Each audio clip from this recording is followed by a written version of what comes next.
வணக்கம். இன்பமே சூழ்க, எல்லோரும் வாழ்க என எல்லா வல்ல இறைவனை வேண்டி இன்றைய உங்கள் சிந்தனையில் வாசிப்பு எனும் தலைப்பில் ஒரு சில சிந்தனை வரிகள். வாசிப்பு என்றவுடன் உள்ளமெல்லாம் பூரித்து மகிழ்ச்சி எல்லையில் அப்படியே லயித்து போய் அவ்வளோ சந்தோஷமாக இருக்குது. ஏனென்றால் வாசிப்பு அவ்வளவு மகிழ்ச்சிக்குரியது.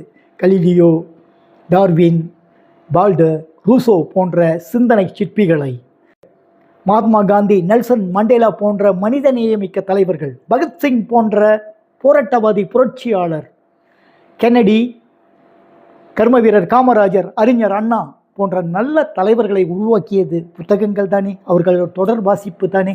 ஏன் நம்முடைய கணித மேதை ராமானுஜம் 3 முறை ஆங்கில படத்தில் தேர்ச்சி பெறவில்லை. அதற்காக சோர்ந்து உட்கார்ந்து விட்டாரா என்ன?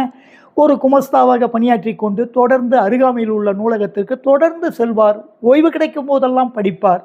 அப்படி அவர் படித்த ஒரு புத்தகம் தான் த எலிமெண்ட்ரி ஆஃப் மேத்ஸ். அவருடைய வாழ்க்கையே புரட்டி போட்டது. ஒரு புத்தகம் தனது வாழ்க்கையை மாற்றும் என்பதற்கு ஒரு நல்ல உதாரணம். அதன் பிறகு ஹார்வர்ட் பல்கலைக்கழகத்தில் கணித மேதையாக பிரகாசித்தார்.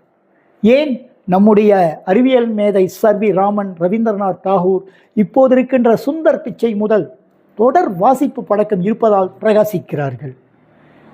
அந்த வகையிலே நாளை காலை மணி 8:30 11:30 வரைக்கும் சுங்கைபுலோ சரஸ்வதி தமிழ் பள்ளியில், சுங்கைபுலோ சரஸ்வதி தமிழ் பள்ளி பெற்றோர் ஆசிரியர் சங்கம், ஆசிரியர்கள், மலேசிய தமிழர் மேம்பாட்டு சங்கம், ஸ்லாங்கூர் தமிழ் பள்ளிகளின் தலைமையாசிரியர் மன்றம், சுப்பமைன் இணைந்து வாங்க நூலகம் சொல்வோம் நிகழ்ச்சி.